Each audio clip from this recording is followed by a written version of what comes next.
The Easter Bunny might not be hopping into town until Sunday, but Washington, D.C. residents are preparing for the religious holiday by celebrating Holy Week. Sit back, relax, and take a swig of your cold brew. An Alexandria resident is winning awards for her IPA, a drink that brings all the girls to the yard. District Talk starts right now.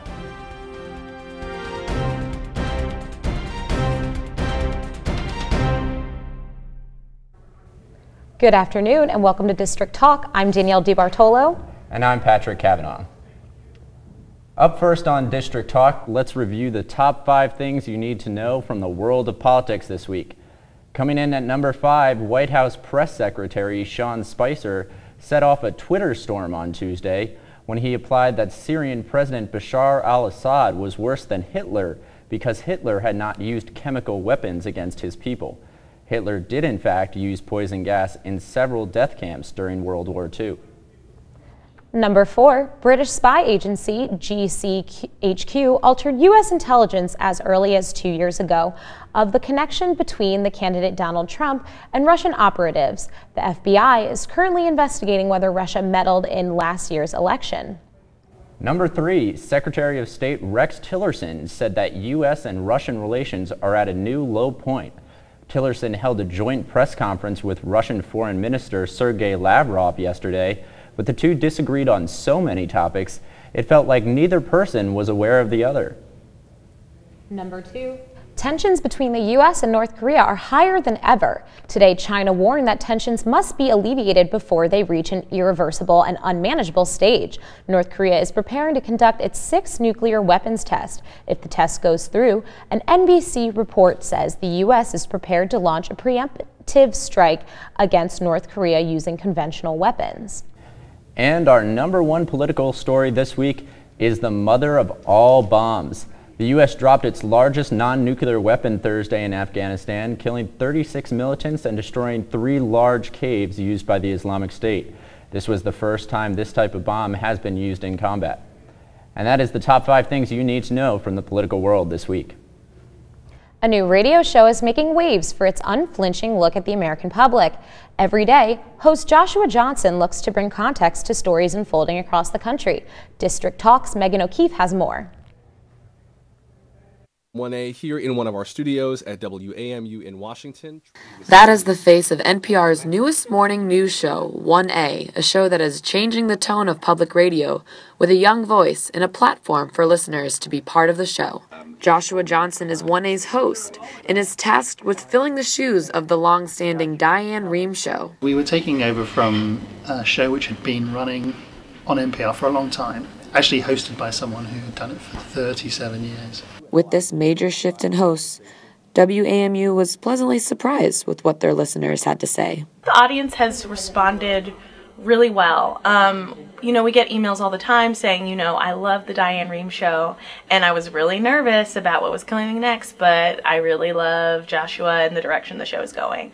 NPR has been around for over 40 years and has been known to be a very traditional radio news outlet.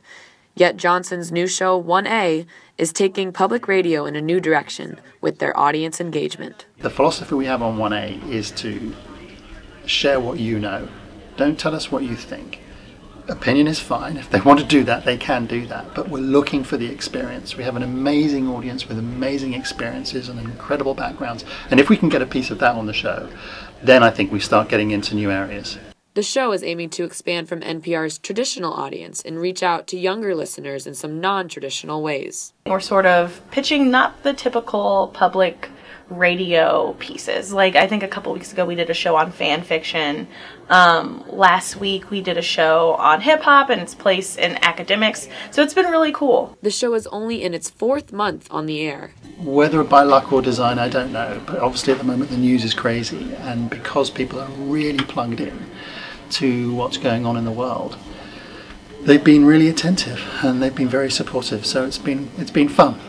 For District Wire News, I'm Megan O'Keefe. We are now joined in the studio by 1A associate producer John Quillen Hill. John Quillen, thanks so much for joining us today. Thanks for having me on. So what does the name 1A mean? What does it exactly imply for viewers? So The thing about 1A is that it has 2 meanings. The first meaning is the First Amendment, which is something we really try to stick to on the show. Just allowing this platform for different people from different backgrounds having the ability to come and express their opinions. The second meaning behind it is newspaper. So if you open up your newspaper, the first page will be 1A. And so we like to talk about stories that are above the fold in your local newspaper. Gotcha. How creative. Love it. You talked a little bit in the package about taking those popular stories and you kind of put a new spin on it. So how do you take like a really popular headline or a story that may have been in the paper for 3 or 4 days and put that new spin on it? Well, one of the things that's really great about the show is we do something called call-outs. So if we know we're going to talk about a certain topic, we'll talk to our listeners and say, hey, tell us the story that you've experienced with this. So we've recently done shows on sexual harassment in the workplace. We've done shows on student debt. And we've had our listeners call in and tell their personal stories about it, which makes it a little more personal. This week when we talked about student debt, there was a doctor that called in and told us he had $500,000 in student debt. So yeah, we were really able to get personal with that one. Wow, that's awesome. Yeah. So kind of switching gears, I had seen that you, as a show, you guys kind of try to use social media to your advantage, but without sensationalizing anything. So I would just like to know, what are the advantage and disadvantages of social media as it relates to 1A and just kind of news in general? One of the beauties of social media, I think in particular Twitter, which happens to be my favorite social medium, is that you're able to get feedback in real time. You're able to see what your listeners are saying about the show you're on and also see what they're talking about and sort of use that as a window to determine what stories to talk about in the future. It can be a little dangerous, not just for our show, but in general, because it's very easy to get information out there that hasn't necessarily been fact-checked. So, people are able to tell their own versions of what happened. Social media is very much a major part of what's called fake news. Our host Joshua Johnson has a saying, though, when it comes to fake news, that fake news is an oxymoron because if it's fake, it can't be news. But a lot of misinformation gets spread around through social media, so that can be a little dangerous. Oh, yeah. So what do you think of the future of the press, of radio, newspapers? What do you think the future of the press is in this new and changing political climate? I think the political climate is changing, but I do think that the role of journalism remains the same. Just to hold people's feet to the fire, to find out the truth, to ask the hard questions. People may respond to that differently, and at the end of the day, you can't really help that. You just have to go in with the integrity and ethics that you have and tell the best story you can. Nice. So what has been your favorite moment at 1A? Like, what have you loved most about your experience there? Oh, goodness. It's a combination of things. It's the people I work with. It's a really great environment. Everyone is really positive and easy to work with. Everyone has really great chemistry. But then we also get the opportunity to explore topics that you normally wouldn't hear on public radio. So during our first hour of the show, we usually talk about the headlines. So we definitely talked about Syria and the chemical weapons there. But in our second hour, we talk more so about big ideas. A couple weeks ago, I got to produce a story about fan fiction, and that was really cool. And we spent an entire hour talking about Harry Potter fan fiction, basically, and it was a lot of fun. Awesome. Well, thank you so much, everyone. That was Jonquilyn Hill, and yeah, she was here. Thank you, the producer of 1A at WAMU. Thank you. With the cherry blossoms blooming and the weather rising, another tourist season has begun in D.C. Christmas and Easter are the 2 busiest days at the National Cathedral in Washington, D.C., but the week leading up to Easter is also incredibly busy. Nick Papadis has more. The National Cathedral is always a big attraction for tourists, but this week is especially busy for the Episcopal Cathedral. Holy Week, or the week leading up to Easter, is one of the busiest times for the cathedral.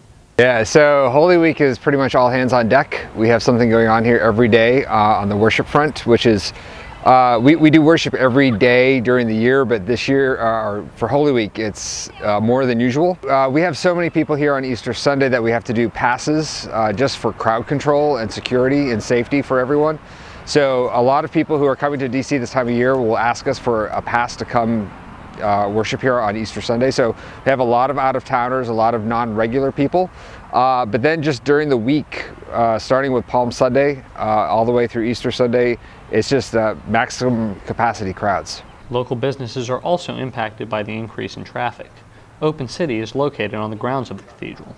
Yeah, we do see a lot of more tourists. Yesterday, especially, for example, we had a huge lunch rush that started around 11:30 and ended around 2 o'clock, which means we had a line out the door, most of them out-of-towners. For District Wire News, I'm Nick Papadis. Later on the show, we'll explore the rise in record sales. A record store's biggest day is coming up this weekend. And one DC elementary school tops the list for highest parental donations. We'll have more after the break.